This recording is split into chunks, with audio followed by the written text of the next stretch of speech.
Hey crochet friends, welcome to Sugar Joye. It's Cyndi, and today I am going to show you how I made this fantastic blanket that I am calling Eleanor's wedding blanket. I happen to have several weddings to gift for this summer, so the last one I made was Angela's wedding blanket. And I will put a link in the description box with a link to that pattern as well. So both patterns are based off of a design that my sister did. And this one is the crochet diamond weave throw. And for the complete written pattern, you can go over to daisyfarmcrafts.com. And you can also get a free downloadable PDF that you can print out. And if you haven't already, make sure that you join her newsletter at daisyfarmcrafts.com. And the yarn that I used for this project was Caron 1 pound. I used 3 skeins in the white and 1 skein of calming pink and 1 skein of the pale green. Okay, so to describe to you what the pattern is, because it's very easy, you start with a beginning chain. This one I started with 180, and that gave me 5 feet approximately.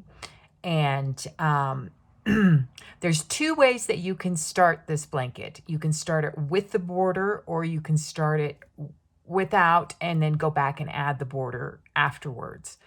I'll tell you both ways. Back post double crochet every other cluster, and then when you switch rows, you do an offset, and so that gives you this very nice basket weave pattern. I'll show you how to look for what the stitches look like so you can check yourself.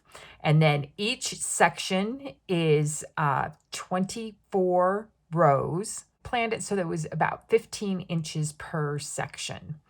And then I just did a single crochet, double crochet, single crochet with the opposing colors. Of course, you can certainly do the entire thing in one color, which I think would be gorgeous.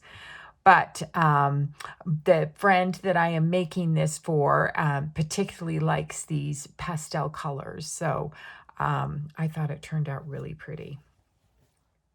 And then I also did this single, double, single on the ends. So the first 2 ends you crochet in a row, and the last 2 ends you add on. And I just added these little picots on the corner because I just thought it looked kind of cute. And the movie that she liked, the color palette from, was Marie Antoinette. I can't remember the name of the actress, but Sofia Coppola directed it. And I don't know, it just seemed kind of fancy. So let's get started.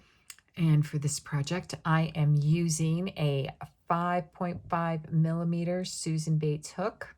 So if you want to start with the border, you want to start with an odd number of chains. For our sample, I am going to do 21. So here we have our beginning chain, and our first row will be just single crochet.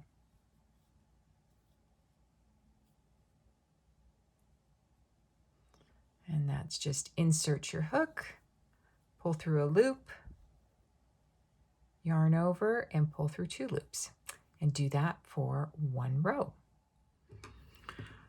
So at the end of our single crochet row, we are going to chain 2 because we're going to do a row of double crochet. And that chain 2 will count as our first double crochet. And you work right into the first chain there, a double crochet, which is yarn over, insert your hook, pull through a loop, yarn over, pull through 2, yarn over, and pull through 2 again. and we'll go into every space across the row. You'll do a double crochet. And so at the end of our double crochet row, we're going to just chain 1 on this one because we're stepping up to a single crochet.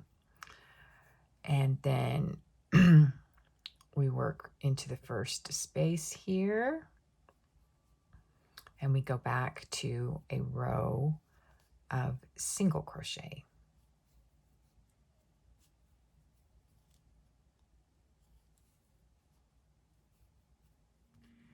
Now the last stitch on this row, you are going to work into the last double crochet space.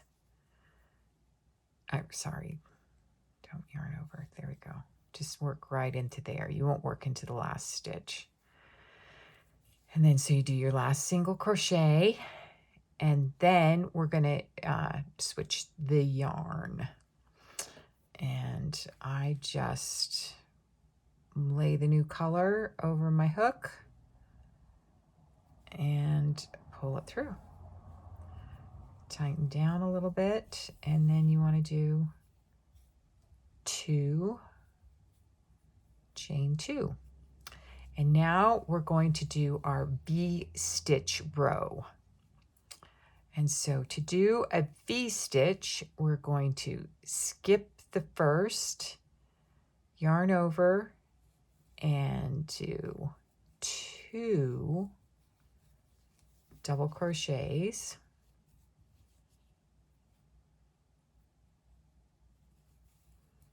Into the space. Skip 1, 2 double crochets.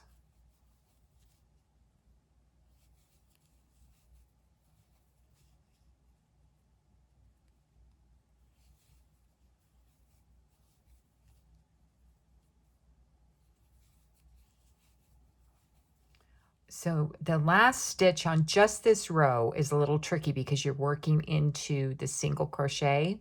And so you want to find the space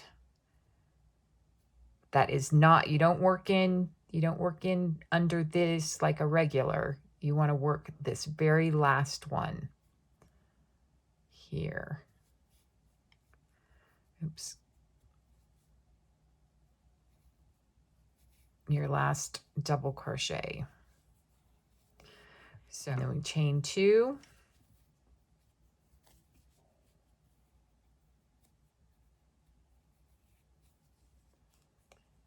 And now we are going to work the front posts.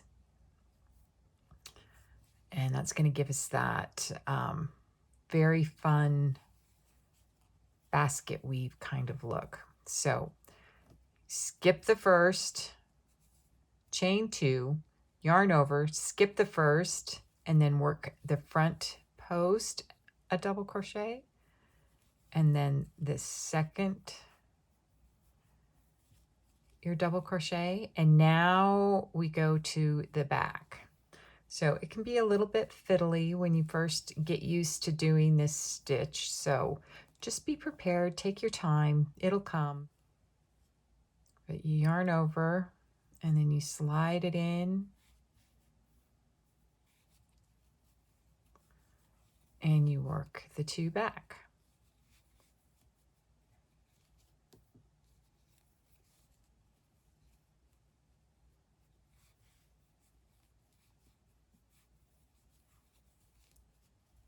And then we go back and work the 2 front.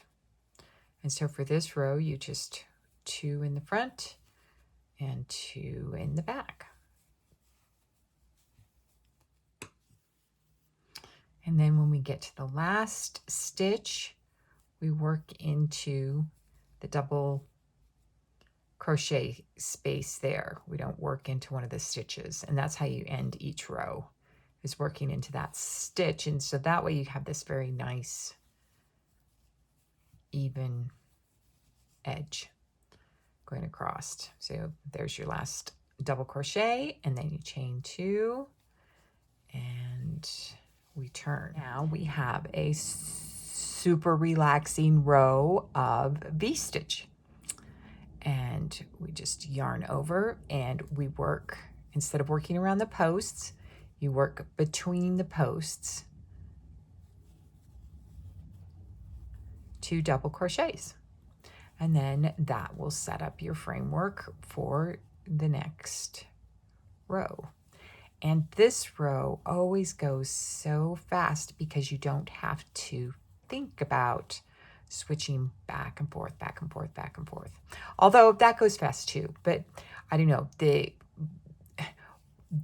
psychological aspect of crochet always interests me. So I think that I like this pattern so much is because you get these breaks and then you have these sections to look forward to.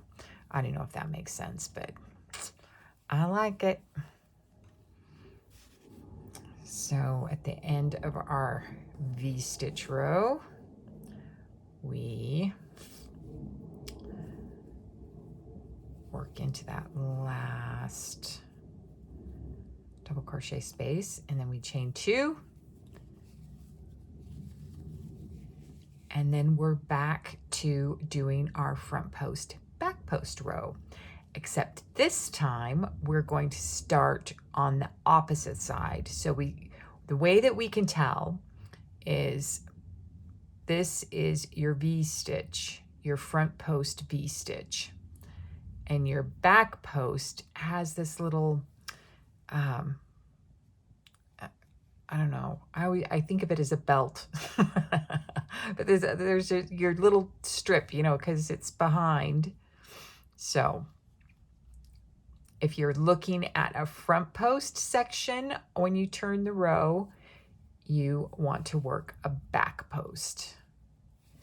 And then coming the other way, you'll want to work the front post. And then that gives you the very nice offset basket weave look of this stitch. But then you just go back to, you know, front post, back post. So this one now, this sequence is back post, front post. And, you know, sometimes if I'm not paying attention, I have found it helpful to be able to look at this stitch and say, oh, okay, so there's a V-stitch. This one is a back post. I don't know. My brain probably has fewer brain cells these days. That's why I need these little cues to keep me on track. So at the end of the row, we just chain 2. So we can see how nice the offset looks here. We've got our diamond weave is happening. And so you just continue doing the V-stitch row alternated by the front post, back post row. And for this pattern, I did 28 rows. And I ended on a back post row. And so we'll do the change, the section change. And I thought it just looked really pretty to add just a little bit of pink. So I did my single crochet rows in the pink, calming pink. And you just chain 1 because we're going to do a single crochet row on top of the your post row. So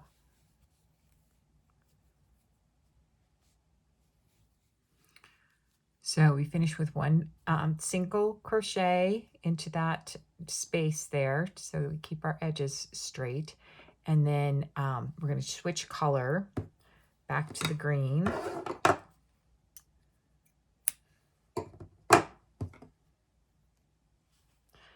And we're going to chain 2.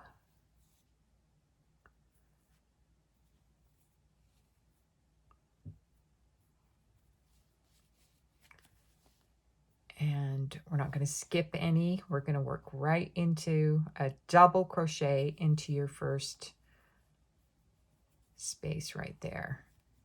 And that way you've got your double crochet, 2 double crochets, one on the end and then your first stitch. And we're going to work for this row every space. No skipping. I just think these colors are so pretty. Sort of reminds me of Neapolitan ice cream. And the name of the actress is Kirsten Dunst, who played in Marie Antoinette. And I'll put a picture that I found too of that.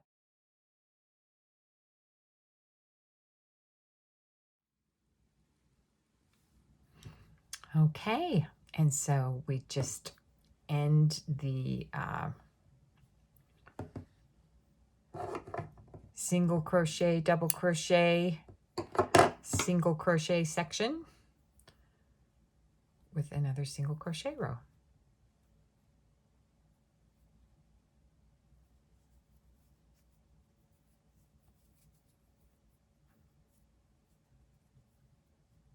And just chain 1 and work into that first space, and off you go.